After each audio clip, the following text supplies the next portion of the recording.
कल आप लोगों को सिंपल प्रेजेंट टेंस में निगेटिव वाक्य के बारे में बताया गया था। आज इंट्रोगेटिव सेंटेंस का बारे में बताया जाए कैसे बनाना है। अगर हिंदी वाक्य में इंट्रोगेटिव सेंटेंस आता है सिंपल प्रेजेंट टेंस का, तो इसको हम कैसे बनाएंगे या कैसे पहचानेंगे कि यह हिंदी वाक्य जो है इंट्रोगेटिव है कि WH क्वेश्चन है।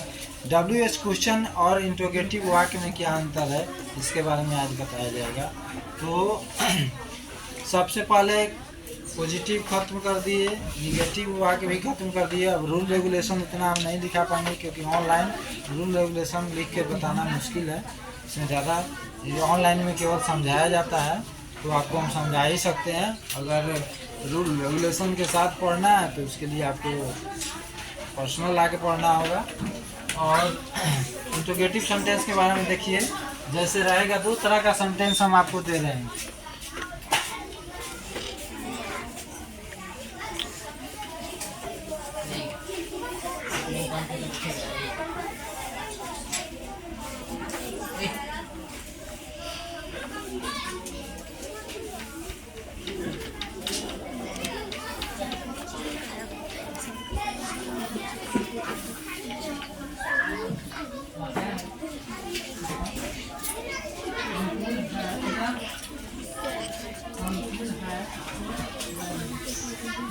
इस तरह का दो वाक्य मैंने लिखा, बोर्ड पे मैं लिखा हूँ, क्या मैं एक किताब पढ़ता हूँ, और दूसरा वाक्य मैं क्या एक किताब पढ़ता हूँ।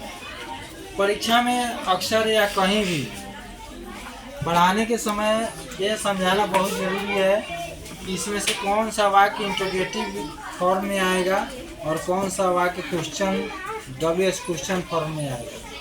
तो हम कैसे पहचानेंगे कि हिंदी वाक्य जो है सिंपल प्रेजेंट का जो हिंदी वाक्य है, ट्रांसलेशन जो हमको मिला है बनाने के लिए, वो हिंदी वाक्य जो है हमारा किस में है, किस फॉर्म में है, इंट्रोगेटिव में है कि WH क्वेश्चन फॉर्म में।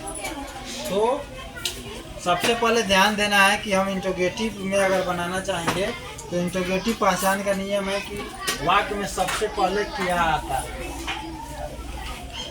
अगर हिंदी वाक्य में सबसे पहले क्या शब्द आएगा तो उस वाक्य को हम सिंपल प्रेजेंट टेंस का या कोई भी टेंस हो, कोई भी हिंदी वाक्य हो, उसे हम इंट्रोगेटिव सेंटेंस बोलते हैं हिंदी वाक्य में। यानी क्या अगर वाक्य में सबसे पहले आ जाता है तो उसको हम इंट्रोगेटिव सेंटेंस बोलते हैं।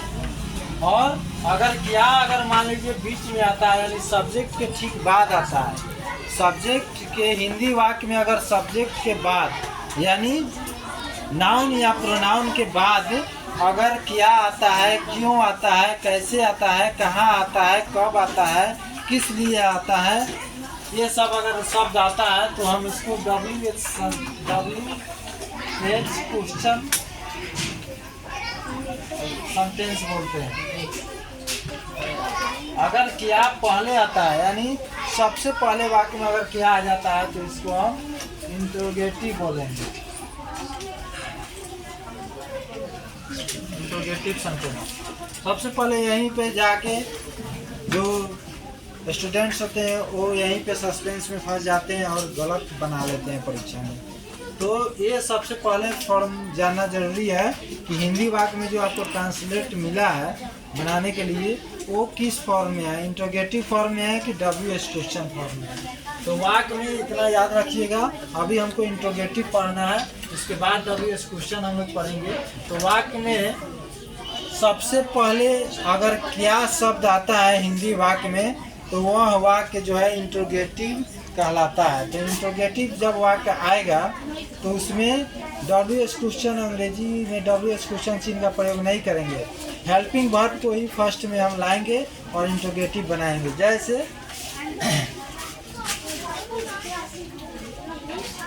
अगर आपका वाक्य इंट्रोगेटिव का है तो इसका सूत्र है सिंपल प्रेजेंट टेंस में। अगर आपका वाक्य इंट्रोगेटिव का है तो इसका सूत्र है डू या does plus subject plus V1 plus object, यही सूत्र है। यानी अगर हिंदी वाक्य आपका इंट्रोगेटिव में आता है तो इस सूत्र के अनुसार हमको बनाना है। यानी सिंपल प्रेजेंट टेंस का हेल्पिंग वर्ब आप लोग जान रहे हैं, 3 दिन से जो क्लास चला उसमें बताया जा रहा है कि सिंपल प्रेजेंट टेंस का हेल्पिंग वर्ब ओनली डू और डज होता है, यानी according to the singular number subject and plural number subject we are used do और does helping verbs in the simple present tense English sentences, and if that Hindi sentences of simple present tense is in interrogative form, then we use do या does in the first of the sentence of simple present tense English translation। यानी आपका अगर क्या शब्द अगर सबसे पहले आता है, सिंपल प्रेजेंट टेंस का वाक्य है हिंदी का, और उसमें क्या शब्द पहले आता है, तो हम देखेंगे कि क्या के बाद, यानी सब्जेक्ट का चुनाव कैसे करेंगे ऐसे वाक्य में। ऐसे वाक्य में सब्जेक्ट का चुनाव हम करते हैं, क्या के ठीक बाद जो नाउन या प्रोनाउन आता है उसको हम सब्जेक्ट मानते हैं उस वाक्य का। तो क्या मैं है, तो मैं हमारा इस वाक्य का सब्जेक्ट है। क्या हमारा इंट्रोगेटिव चिन्ह है IS, इंट्रोगेटिव चिन्ह। ये किताब हमारा क्या है, ऑब्जेक्ट है। पढ़ता है हमारा क्या है, वर्ब है। और ता हूँ, पढ़ता हूँ, तो ता हूँ हमारा सिग्न है SPT। यानी क्या मैं एक किताब पढ़ता हूँ, ता हूँ आपका चिन्ह हो गया, और पढ़ आपका वर्ब हो गया। और बताए हुए थे पहले भी कि हिंदी वाक्य में वर्ब के ठीक पहले जो नाउन या प्रोनाउन आता है वही हमारा वाक्य का ऑब्जेक्ट कहलाता है। और इसमें सबसे पहले अगर क्या शब्द आता है तो हमारे वाक्य का इंट्रोगेटिव वाक्य कहलाएगा, और क्या के ठीक बाद जो है नाउन या प्रोनाउन आता है तो हम उस वाक्य को सब्जेक्ट कहते हैं। ठीक है, तो इसमें हम ट्रांसलेशन बनाएंगे तो सबसे पहले दे रहा है कि डू या डज प्लस सब्जेक्ट, यानी वी यूज डू और does according to the subject of Hindi sentences. यानी हिंदी सेंटेंस में हम देखेंगे कि हमारा सब्जेक्ट क्या है, उसी के अनुसार हम डू या डज हेल्पिंग वर्ब का प्रयोग फर्स्ट में करेंगे। तो मैं के साथ क्या लगेगा, डू लगेगा, क्योंकि मैं जो है एक प्रोनाउन है, और I is a plural pronoun and I use do with I, because do is a plural helping verb and do is always used with plural pronouns and plural nouns। तो हम यहाँ पे do सबसे पहले लगाएंगे do, इसके बाद subject लगाएंगे, मैं का इंग्लिश लिखेंगे I, do I। इसके बाद पढ़ता हूँ का लिखेंगे रीड, READ, रीड। उसके बाद एक किताब का ये book, do I read a book. यहाँ पे सबसे पहले समझना आसान है कि अगर वाक्य में सबसे पहले क्या आता है तो उसको हम इंट्रोगेटिव सेंटेंस कहेंगे। अगर क्या सब्जेक्ट के बाद आता है तो उसके बारे में हम कल आपको पढ़ाएंगे, WH वाक्य उसको कहा जाएगा। लेकिन क्या आज सबसे पहले क्या अगर आता है उसके बारे में पढ़ाया जा रहा है। तो क्या मैं एक किताब पढ़ता हूँ, तो क्या सबसे पहले आया, तो क्या को कहा जाता है इंट्रोगेटिव चिन्ह, इंट्रोगेटिव चिन्ह है। तो इस पूरे वाक्य को इंट्रोगेटिव सिंपल प्रेजेंट टेंस का इंट्रोगेटिव पॉजिटिव वाक्य कहलाएगा। अगर आपसे पूछा जाएगा क्या मैं एक किताब पढ़ता हूँ, परीक्षा में दिया जाएगा और कहा जाएगा पहचानिए कौन सा वाक्य है, तो आपको बोलना होगा कि सिंपल प्रेजेंट टेंस का इंट्रोगेटिव पॉजिटिव हिंदी वाक्य है, क्या मैं एक किताब पढ़ता हूँ। अब मान लीजिए रहेगा क्या राम एक किताब पढ़ता है, क्या राम एक किताब पढ़ता है। तो इसमें भी हम देख रहे हैं कि सबसे पहले आया है क्या, तो इंट्रोगेटिव चिन्ह है।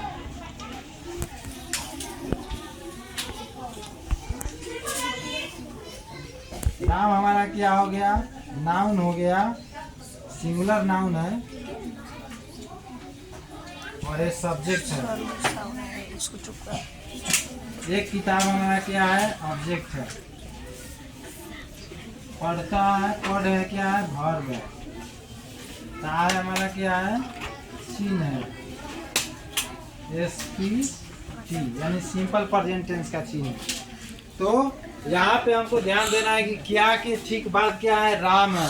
राम क्या है, थर्ड पर्सन सिंगुलर नंबर का सब्जेक्ट है, यानी नाउन है। नाउन कोई भी अगर अकेला हो तो थर्ड पर्सन में होगा, बहुवचन भी हो तो थर्ड पर्सन में। केवल आई और बी को छोड़कर बाकी कोई फर्स्ट पर्सन में नहीं गिना जाता है सब्जेक्ट। यू को ओनली यू ही होता है सेकेंड पर्सन में। बाकी जितने दुनिया में नाम है, चाहे वो एक वचन में हो या बहुवचन में हो, सभी नाउन कहलाते हैं, उसको थर्ड पर्सन में जोड़ा जाता है। तो राम कहने से एक लड़का का बोध हो रहा है या एक आदमी का बोध हो रहा है, एक पुरुष का बोध हो रहा है, तो एक वचन नाउन है, सिंगुलर नंबर यानी एक वचन का नाउन है। तो इसके आधार पे हम इसमें नियम कहता है कि अगर सिंपल प्रेजेंट टेंस के वाक्य में एक वचन का नाउन सब्जेक्ट के रूप में आता है और वाक्य में सबसे पहले अगर इंट्रोगेटिव चिन्ह क्या लगा है यानी वो इंट्रोगेटिव सेंटेंस है, तो हम क्या करेंगे, एक वचन के नाउन और प्रोनाउन के अनुसार सबसे पहले हेल्पिंग वर्ब डज का प्रयोग करेंगे। तो यहाँ पे हम लगाएंगे डज, DOES डज। अब राम है तो राम लिखेंगे डज राम। एक किताब पढ़ता है तो रीड ए। इसके बाद इंट्रोगेशन मार्क इसको बोला जाता है, इंट्रोगेटिव मार्क भी बोल सकते हैं, इंट्रोगेशन मार्क बोला जाता है। तो इसमें है कि क्या अगर पहले आता है, सबसे पहले यही याद माइंड में रखना है कि अगर हिंदी वाक्य में क्या सबसे पहले आता है तो हम उस हिंदी वाक्य को आँख मूंद कर बोल देंगे कि इंट्रोगेटिव सेंटेंस है। हाँ, लास्ट में चिन्ह से देखना है कि किस टेंस का है, बाद में देखेंगे किस टेंस का वाक्य है। तो सिंपल प्रेजेंट टेंस का वाक्य है और क्या लगा हुआ है, इंट्रोगेटिव सेंटेंस है। तो इसको हम इसी तरह बनाएंगे। और बहुवचन का रहेगा,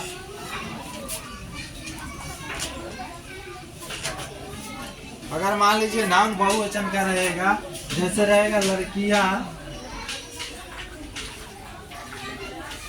घर, क्या लड़कियां घर जाती हैं, क्या लड़कियां घर जाती है। तो इसमें भी क्या शब्द पहले आया है और लड़कियां घर जाती है। तो लड़कियां कहने से एक से दो यानी एक से ज़्यादा का बोध हो रहा है, एक से ज़्यादा लड़की जाति का बोध हो रहा है। तो लड़कियां क्या है, नाउन है, क्योंकि लड़की नाम है, एक किसी जाति का नाम है तो नाउन है। तो बहुवचन का नाउन है यानी थर्ड पर्सन बहुवचन, थर्ड पर्सन प्लूरल नंबर का नाउन है। तो नियम है कि according to the plural noun और plural pronoun we use first do helping verb in interrogative sentence in the form of interrogative.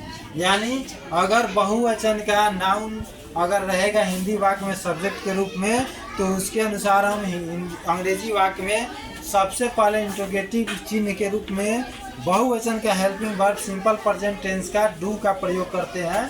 जैसे डू, लड़कियां का इंग्लिश हो गया girls, go home, do girls go home, क्या लड़कियां घर जाती हैं। ठीक है,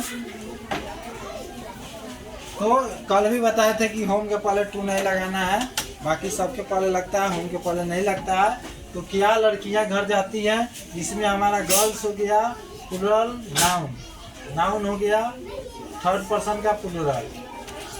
डू हमारा हो गया helping verb HV plural plus interrogative चिन्ह भी इसको कह सकते हैं। वो हमारा हो गया V1, होम हमारा हो गया ऑब्जेक्ट, ऑब्जेक्ट हो गया। अब मान लीजिए अगर बहुवचन का प्रोनाउन रहेगा, चाहे बहुवचन का प्रोनाउन तो हम बता ही दिए आपको आई के रूप में। अगर एक वचन का मान लीजिए प्रोनाउन रहेगा, जैसे वह घर जाती है, वह घर जाती है, तो इसमें क्या लगा देते हैं, तो ये हो गया हमारा इंट्रोगेटिव सेंटेंस। क्या वह घर जाती है, तो जाती है, जाती है कहने से लड़की जाति का बोध हो रहा है, लड़की का बोध हो रहा है, यानी एक लड़की या एक कोई महिला का बोध हो रहा है। तो एक क्या हो रहा है, एक वचन का बोध हो रहा है। तो इसमें हम क्या लगाएंगे, क्या का इंग्लिश यहाँ पे हम डज लगाएंगे। Singular number helping verb simple present tense का जो होता है डज होता है, डज लगाएंगे, उसके बाद सी लगाएंगे, उसके बाद go home, does she go home. तो इस तरह